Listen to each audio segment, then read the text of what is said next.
వారు మాట్లాడాక మీకు ఇస్తాను సార్. ఒక్క నిమిషం, ఒక్క అవకాశం ఇవ్వండి జనసేన పార్టీకి, ఒక్క అవకాశం ఇవ్వండి సార్.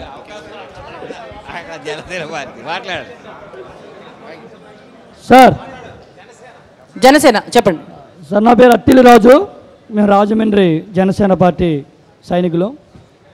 ఈ రోజున SEZ స్పెషల్ జోన్ ప్రత్యేక ఆర్థిక మండలి, ఈ ప్రత్యేక ఆర్థిక మండలి అనేది ఒక రాజకీయ పార్టీకి అనుకూలంగా ఉండే కొంతమంది పారిశ్రామికవేత్తలకి కేటాయించే జోన్ ప్రస్తుతం ఉన్న పరిస్థితి.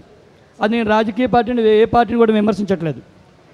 ఏ ప్రభుత్వం అధికారంలోకి వస్తే వారి అవకాశాల కోసం రైతులనే ఆ విధంగా మలుచుకుంటున్నారు.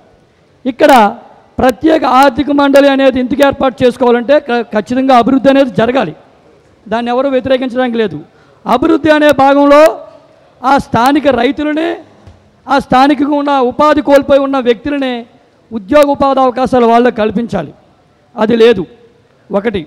రెండోది, ఒక ప్రత్యేక ఆర్థిక మండలి ఏర్పాటు చేసిన చోట ఏదైతే ఉందో అది రైతులు పచ్చటి పొలాలను తీసుకోకూడదు. అది భారత రాజ్యాంగం ఆనాడు మహాత్మా గాంధీ గారు గ్రామ స్వరాజ్యం గురించి చాలా వివరంగా చెప్పారు. గ్రామాలే భారతదేశానికి పట్టుకొమ్మలని, అది మనం గుర్తించాలి, అది గుర్తెరగాలి. అది మరిచి కేవలం తమ యొక్క రాజకీయ అవకాశాల కోసం ఒక వ్యక్తులకి కొన్ని కంపెనీలకి దారాదత్తం చేయడం కోసం ఈ యొక్క రైతులని నట్టేట్లో ముంచడం జరుగుతుంది. ఈరోజు SEZ కాకినాడ జోన్ అనేది 2005 నుంచి జరుగుతుంది. గతంలో కూడా అనేక పోరాటాలు CPI CPM సోదరులు కానీ అవకాశాలను బట్టి ఇతర రాజకీయ పార్టీలు కూడా అనేక సందర్భాల్లో చేసుకున్న సందర్భాలు ఉన్నాయి. కానీ ఒక విషయం గమనించాలి, ఇక్కడ ఏ రాజకీయ పార్టీ అయినా సరే ఒక సెజ్జను ఏర్పాటు చేయాలనుకున్న చోట ఖచ్చితంగా ముందుగా ఆ ప్రాంతంలో ఒక సముద్ర తీర ప్రాంతంలో కారిడార్ ఉన్న ప్రాంతాల్లో ఇప్పుడు ఆ డీటెయిల్స్ వద్దు, ఎందుకంటే ఆల్రెడీ సెజ్ల పేరు పైన రైతుల భూములు తీసుకున్నారు, జరిగిపోయింది. జనసేన తరపున ఇవాళ మీ పార్టీ వాళ్లకు అండగా నిలవదలుచుకుందా, నిలిస్తే ఏం చేయదలుచుకుందా? ఆ విషయానికి వస్తున్నానండి. ఈ రోజున త్వరలో ఒక 5-6 రోజుల్లో, ఒక వారం 10 రోజుల్లో మా అధినాయకుడు శ్రీ పవన్ కళ్యాణ్ గారు తూర్పుగోదావరి జిల్లా పర్యటనకు రావడం జరుగుతుంది. ఖచ్చితంగా ఈ SEZలో ఉన్న సమస్యలు ఏదైతే ఉన్నాయో ఆ రైతులు వారి సమస్యను వారి దృష్టికి తీసుకెళ్తే ఖచ్చితంగా ఈ సమస్యకి పరిష్కారానికి మార్గం సుగమం చేయడానికి జనసేన పార్టీ ఖచ్చితంగా రైతుల అండ నిలుస్తామని మేము ఘంటాపదంగా తెలియజేయడం జరుగుతుంది. ఒక్క నిమిషం మేడం గారు, ఒక్క నిమిషం కంక్లూడ్ చేస్తాను. అంటే సబ్జెక్ట్ వేరే దానికి వెళ్ళింది కాబట్టి. అలాగే ఒక పోలవరం అంశం గురించి కానీ ఒక రాజమహేంద్రవరంలో చిన్న విషయాల గురించి కూడా ఇక్కడ ఏర్పాటు చేశారు కాబట్టి 2 విషయాలు నేను మళ్ళీ అవకాశం ఇస్తాను మీకు. నేను మళ్ళీ ఇస్తాను, కంక్లూడ్ చేస్తాను మేడం. చెప్పండి. ఒక్కటి, రాజమహేంద్రవరంలో ఇక్కడ ఉన్న నాయకులు ఎవరు కూడా మాట్లాడలేని విషయాలు అవి. రాజమహేంద్రవరంలో 2014లో పార్టీ అధికారంలోకి రావడానికి బీజేపీ ప్రభుత్వం ఆనాడు స్మార్ట్ సిటీ అనౌన్స్ చేసింది, అది పక్కదారు పోయింది. అలాగే తెలుగుదేశం ప్రభుత్వం కూడా పెట్రోల్ యూనివర్సిటీ అనౌన్స్ చేసింది, అది వైజాగ్ సముద్ర తీరానికి పోయింది.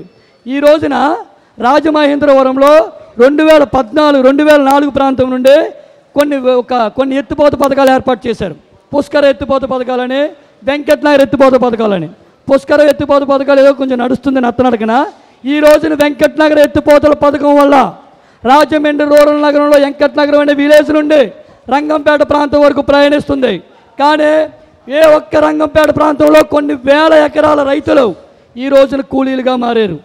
ఇది వాస్తవం కాదా అని ఎవరైనా చెప్పగలరా? ఈ రోజు చుక్క నీటి పట్టు ఆ ప్రాంతానికి వెళ్ళట్లేదు.